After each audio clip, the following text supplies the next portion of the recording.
Ici c'est Brest. Ici c'est Brest. Ici c'est Brest. Ici c'est Brest. Qui est de Brest? Elle aime bien Grougy, ma femme. Le doublé de Jérémy Le Doiron. Donnez-lui le ballon d'or.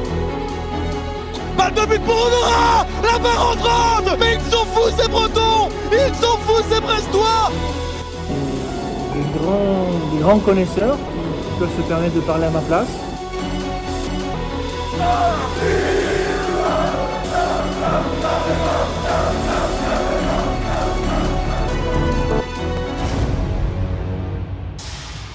C'est bon d'aimer le stade brestois.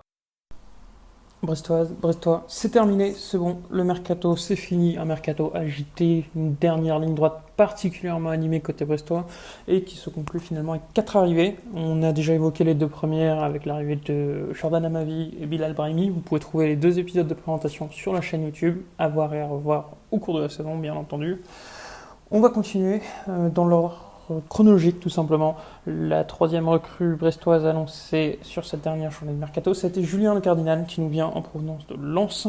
Alors c'est un prêt avec option d'achat selon le RC Lens et plutôt sans option d'achat selon Grégory Lorenzi. Dans tous les cas, une chose est certaine, Julien Le Cardinal sera brestois cette saison, il ne sera plus lensois. Et pour en parler, on a la chance de recevoir Antoine de Culture Sang et Or. Alors Antoine, je vais démarrer très fort. Julien Cardinal rejoint Lens en novembre 2022. Même pas 8 mois après, il a la sensation qu'il est poussé dehors par le RC Lens. Est-ce qu'on peut dire que Julien Cardinal, c'est un échec à Lens ?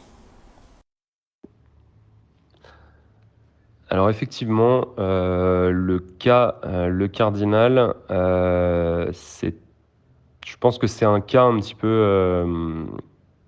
peu d'école, dans le sens où il a joué que 13 matchs au RC Lens. Il a joué 8 matchs la saison dernière, les 3 matchs de coupe. Le Cardinal, c'est un profil intéressant. Alors, on l'avait recruté au Paris FC. Il avait fait 6 bons mois au Paris FC. Après également une saison très, très intéressante au Sporting Club de Bastia.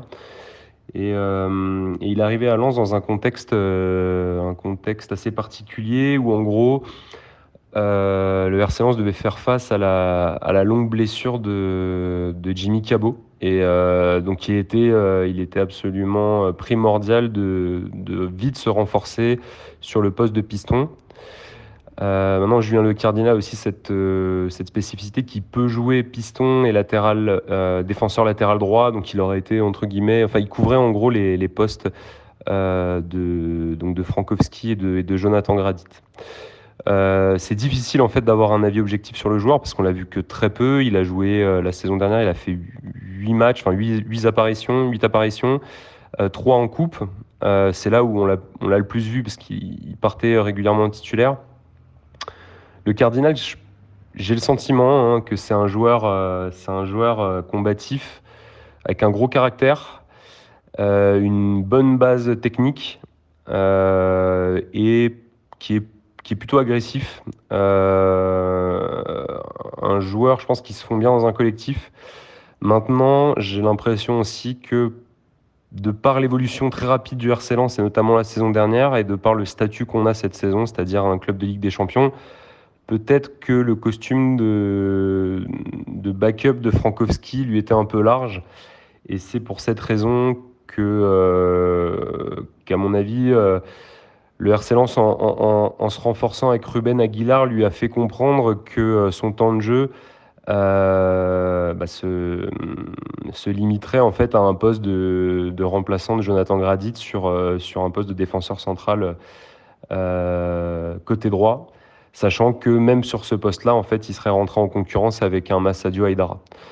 Donc voilà, c'est un joueur, je ne sais pas si on peut voir ça comme un échec. Je pense que pour lui, Lens, c'était une opportunité quand il était au Paris FC. Il ne pouvait pas refuser le RC Lens. Ça lui a permis de s'installer dans un club de Ligue 1, en plus qui a l'année dernière fait une performance exceptionnelle. Et donc même en ayant peu de temps de jeu au RC Lens, au final, on se rend compte que des clubs de Ligue 1 bien structurés comme le Stade Brestois, en fait, s'intéressent à lui pour rentrer dans l'effectif. Alors chez vous, il aura certainement aussi un poste pour commencer de remplaçant, parce que je le vois mal prendre la place de Kenny Lala. Mais en tout cas, voilà, ça va être intéressant pour vous d'avoir un joueur comme le Cardinal qui pourra apporter et suppléer très bien un autre ancien Lensois, du coup, Kenny Lala. Donc je ne vois pas forcément ça comme un échec pour lui. C'est peut-être un peu décevant. De ce que j'ai compris, l'arrivée de Ruben Aguilar a précipité son départ, dans le sens où lui, clairement, a demandé à quitter le RC Lens pour accéder à du temps de jeu. Je vais te compléter un peu ma réponse en me projetant peut-être un peu sur une question que tu pourrais me poser par la suite. Est-ce que le Cardinal est un bon coup pour le Stade Brestois? Alors, sur la valeur intrinsèque du joueur, c'est difficile à dire, parce que comme je te l'ai dit, malheureusement, je n'ai pas le temps de suivre les prestations du Sporting Club de Bastia, où il a joué 3 saisons, ni celle du Paris FC en Ligue 2. Par contre, ce que j'ai vu à Lens, c'est un joueur qui, comme je te disais, a une bonne qualité une bonne première touche. Il a une bonne qualité de contrôle. Je le vois vraiment comme un joueur avec une technique intéressante. Et j'ai aperçu aussi une qualité de centre donc intéressante. Donc, de par sa capacité à couvrir le poste de piston et de défenseur central excentré, ça peut être un très bon joueur de couloir sur votre défense à 4. Voilà, et je pense que c'est un joueur qui est très combatif. On le voit, il est très dur sur l'homme, très agressif. Donc dans un contexte Stade Brestois, Stade Le Blé, ça peut faire un bon match, ça peut être une bonne combinaison. Il faut aussi savoir que c'est un Breton. Alors je sais que à Brest, vous ne considérez pas forcément comme Breton, mais comme Brestois, mais il est natif de Saint-Brieuc, dans les Côtes-d'Armor. Donc je pense que l'identité brestoise, ça lui parle. Donc véritablement, moi je vois ça comme c'est une très bonne, c'est une très bonne opportunité, aussi bien pour le Stade Brestois que pour Julien Le Cardinal, et je pense que ça va être intéressant à suivre. En tout cas, moi de mon côté, comme je te disais, j'ai un peu cette frustration avec ce joueur de l'avoir très peu vu sous le maillot du RC Lens. Donc d'autant plus que je suivrai avec intérêt son évolution dans le Finistère. Jusqu'ici, tu évoques sa capacité à jouer avant tout latéral, mais peut-être aussi défenseur central excentré dans une défense à 5. Brett joue avec une défense à 4 et pourrait avoir besoin de quelqu'un dans l'axe ponctuellement selon les blessures, les suspensions. Est-ce que tu penses que ça aussi, c'est le faire, ou c'est plus compliqué? À voir. Pour être tout à fait honnête, je ne vais pas m'avancer là-dessus, puisqu'on l'a jamais vu dans une défense à 4 dans l'axe, puisque notre système préférentiel étant une défense à 3. Maintenant, il doit être capable, je pense, de s'adapter. On a vu des défenseurs, il fait 1m84, on a déjà vu des défenseurs de cette taille jouer dans une défense à 4 sur un positionnement central, donc c'est tout à fait possible. Maintenant, comme je te le disais, c'est vraiment un joueur qui a cette polyvalence entre piston, défenseur droit, défenseur central excentré. Jusqu'ici, tu as évoqué évidemment ses qualités, son profil. Est-ce qu'on peut peut-être parler des faiblesses de Julien Cardinal s'il ne s'est pas imposé à Lens au-delà de la concurrence? C'est parce qu'il y a des manques? Si oui, lesquels? En fait, comme je te disais au préalable, il a pas vraiment eu l'occasion d'enchaîner les rencontres, donc c'est un peu difficile d'avoir un avis objectif sur ses forces et sur ses faiblesses. Alors sur ses forces, je t'en ai parlé, sur ses faiblesses, je pense que c'est un petit peu ce qu'on peut lui reprocher, c'est de ne pas avoir suffisamment de vécu au niveau, du moins dans le haut de tableau de la Ligue 1, dans des clubs qui vont jouer l'Europe. Alors aujourd'hui, ça peut paraître un peu présomptueux de dire ça compte tenu de notre début de saison, mais clairement, je pense que le RC Lens aujourd'hui, en jouant la Ligue des Champions, aspire à se maintenir dans le premier tiers du classement.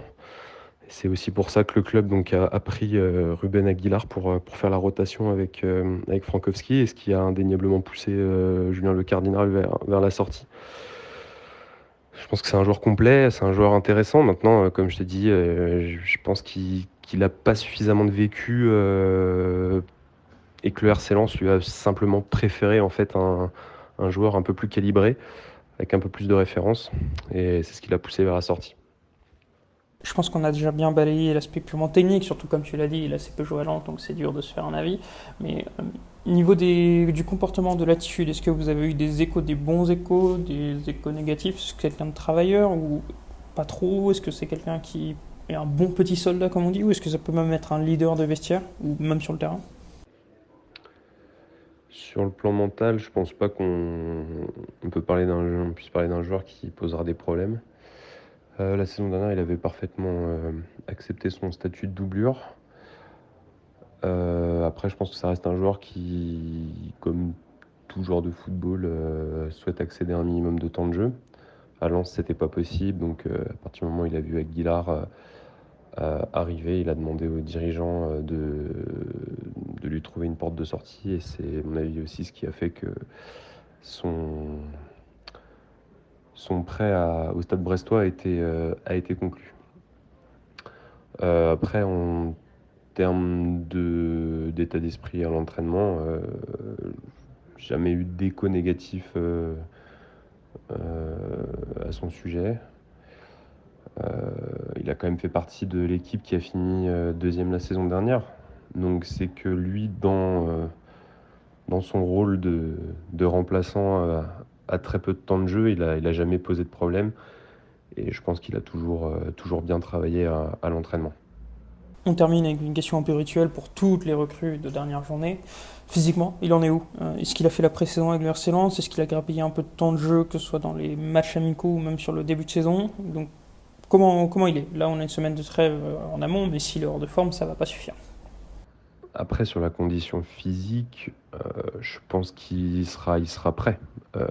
Il a joué quelques rencontres. Il a notamment joué la deuxième mi-temps au Parc il y a une semaine.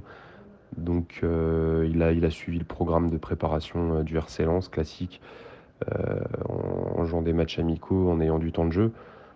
Donc je pense que oui, potentiellement, si demain le Stade Brestois souhaite le mettre titulaire, je pense qu'il a au moins 60 minutes dans les jambes sans trop de problèmes. Antoine, on te remercie.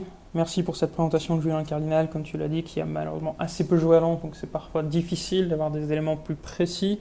En tout cas, c'est très bien.